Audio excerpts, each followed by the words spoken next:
Jadi singkat saja, um, kami juga punya concern yang sama dengan teman-teman dari civil society organization yang terwakili di sini, bahwa saat ini bukan waktu yang aman, bukan waktu yang tepat untuk melakukan pilkada.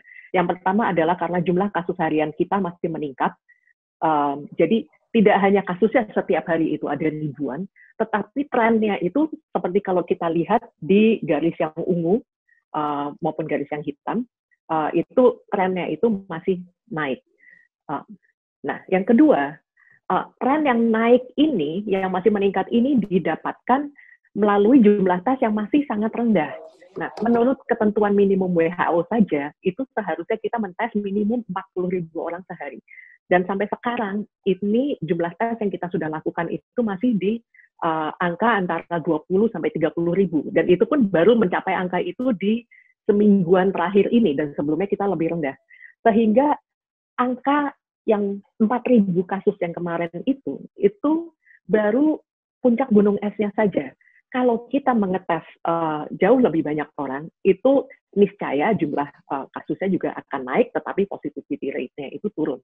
Nah, positive rate kita kemarin tanggal 20 September itu mencapai 20%.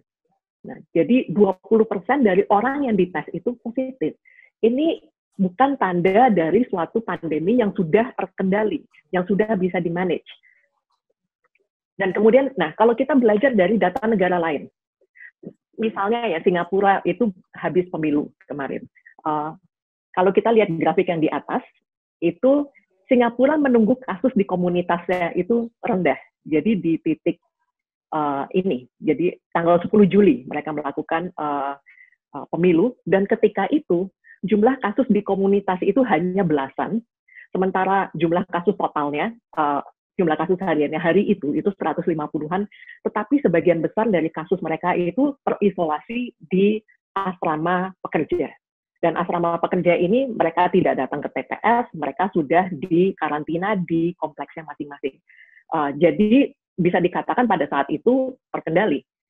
Dan itu pun jumlah TPS-nya itu masih ditambah supaya tidak timbul kerumunan, dan tiap warga punya alokasi waktu untuk datang. Jadi setiap orang diundang untuk datang jam segini untuk menentukan pilihan ya, untuk datang ke TPS. Ini di Singapura.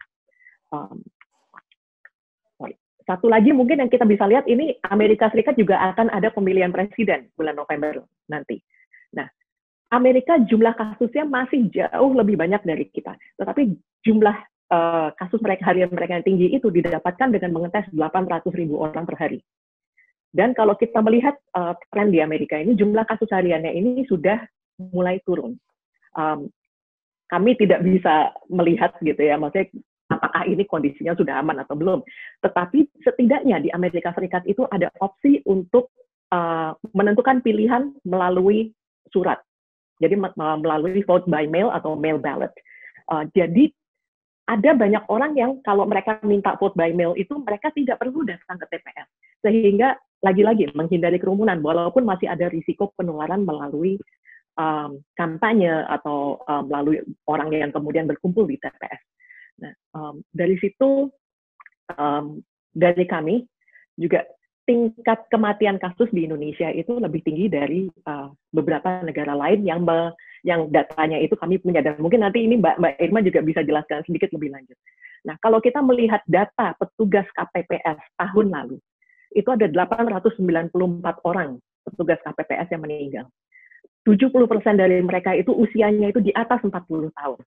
Nah, yang itu kalau di Indonesia, itu kita melihat bila mereka kemudian terinfeksi COVID-19, baik melalui kegiatan kepemiluan ini, di rentang usia 46 sampai 49 tahun, sampai 59 tahun itu, death rate di Indonesia itu 6,81%. Siapkah Indonesia menanggung beban menaruh orang-orang ini di pekerjaan, di suatu tugas, dengan risiko tinggi terhadap keselamatan mereka? Jangan lupa, tahun lalu itu ratusan orang petugas KPPS juga meninggal. Kita perlu belajar dari ini. Kita harus melindungi orang-orang yang menyediakan waktunya untuk tugas penting bagi negara, tugas sepenting pemilu ini.